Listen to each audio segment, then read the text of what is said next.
আসসালামু আলাইকুম ভিউয়ার্স, আশা করছি সবাই খুব ভালো আছেন। আজ আমি আপনাদের কিমা পটল তৈরি করে দেখাবো। এই দারুণ মজার কিমা পটলটি আপনারা ভাত অথবা পোলাওর সাথে খুব সুন্দর মতো করে পরিবেশন করতে পারবেন, আর এটা খেতে কিন্তু অনেক মজা। কিভাবে আমি তৈরি করি চলুন দেখে নিই। পটল তৈরি করার জন্য আমি এখানে কিছু পরিমাণ গরুর মাংস ছোট করে কেটে থেতলে নিয়েছি।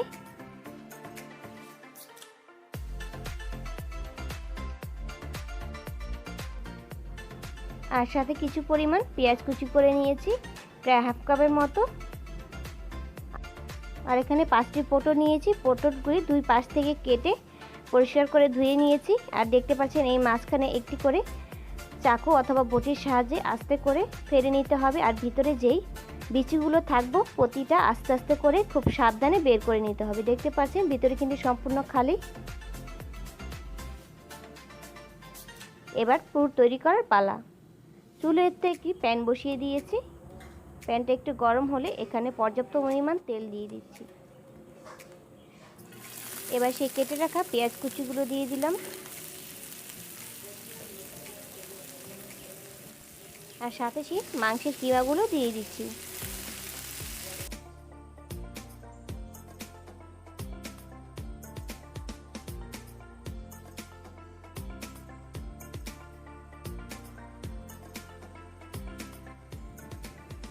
খুব ভালো মতো এপুট এপুট করে মিশিয়ে নেওয়ার পরে আমি এখানে 3-4টি কাঁচামরিচ কুচি করে কেটে নিয়েছিলাম, সেটা দিয়ে দিচ্ছি।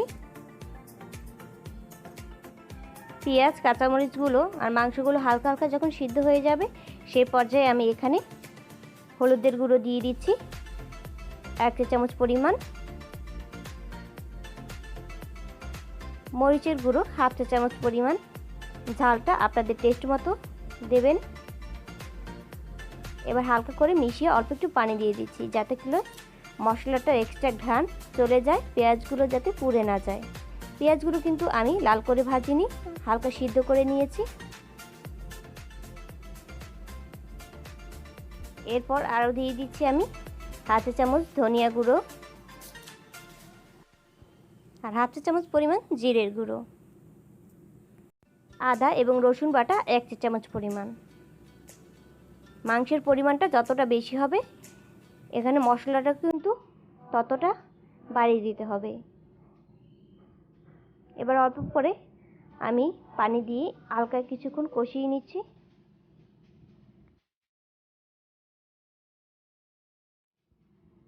একটু পরপর পানি দিয়ে কিন্তু আমি মশলাটা যাতে না পুড়ে যায় এর জন্য অল্প অল্প করে পানি দিচ্ছি। আর এতে কিন্তু আমি আরও 6 টেবিল চামচ পরিমাণ পেঁয়াজ বাটা দিয়ে দিচ্ছি, এতে করে মশলাটা খুব সুন্দর হবে। আমি এই রান্নার ক্ষেত্রে পেঁয়াজ বাটা এবং পেঁয়াজ কুচি দোনোটা ব্যবহার করছি, আপনারা চাইলে যে কোনো একটিও ব্যবহার করতে পারেন। এতে কিন্তু আরও দিয়ে দিচ্ছি আমি গরম মশলার গুঁড়ো প্রায় হাফ চা চামচ পরিমাণ। আপনাদের হাতের কাছে যদি গরম মশলার গুঁড়ো না থাকে সেক্ষেত্রে আস্ত গরম মশলা দিয়ে যখন পুরটা তৈরি হয়ে যাবে তখন কিন্তু উঠিয়ে নিতে হবে। আর সাথে দিয়ে দিচ্ছি স্বাদ মতো লবণ।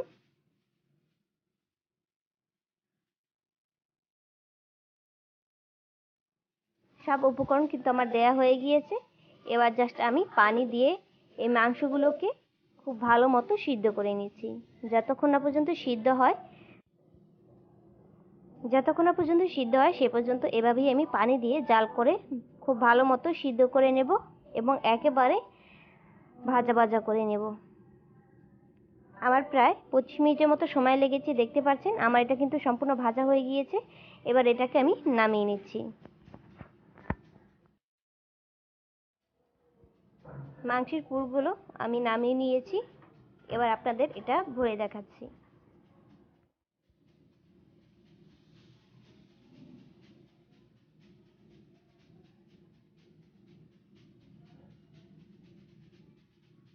চামচের মাথা দিয়ে আস্তে আস্তে করে ফাঁকা জায়গা দিয়ে খুব সাবধানে পুরগুলো ভরে নিতে হবে।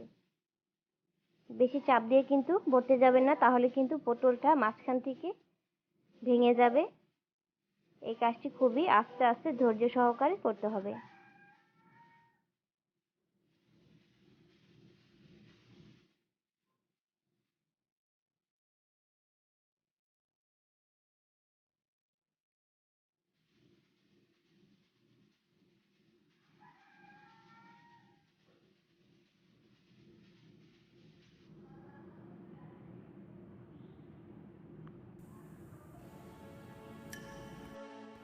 সবগুলো ভরা হয়ে গিয়েছে। এবার যা করছি তা দেখুন।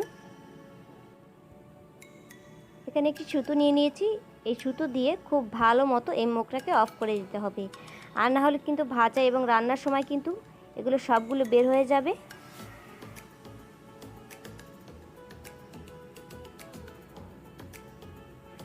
সুতো দিয়ে খুব ভালো মতো মুখটাকে অফ করে দিয়েছি। এটা ভাজার শেষে কিন্তু আস্তে করে কেটে নিলেই হয়ে যাবে।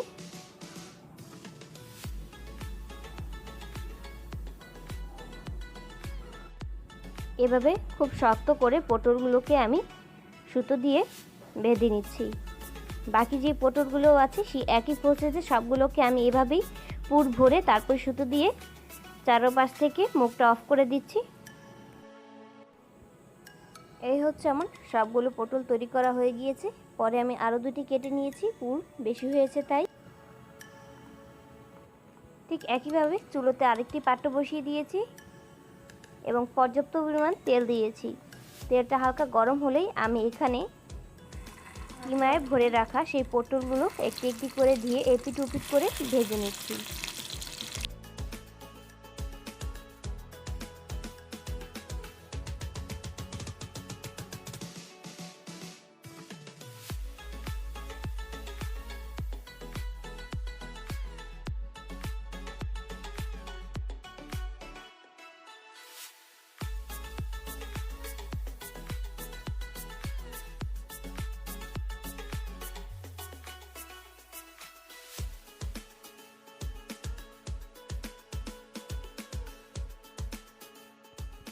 অল্প আছে এপিট ওপিট করে আমার সম্পূর্ণ প্রায় ভাজা হয়ে গিয়েছে।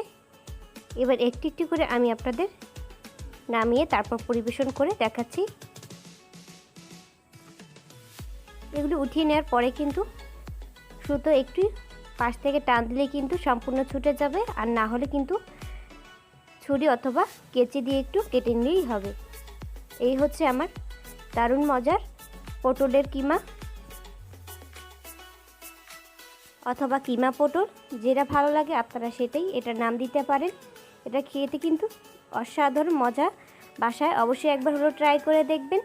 আশা করছি ভিডিওটি আপনাদের কাছে ভালো লেগেছে, আর ভালো লাগলে ভিডিওতে একটি লাইক দেবেন এবং কমেন্ট করে জানাবেন। এই ভিডিওটি এখানেই শেষ করছি। ভালো থাকবেন সবাই। আল্লাহ হাফেজ।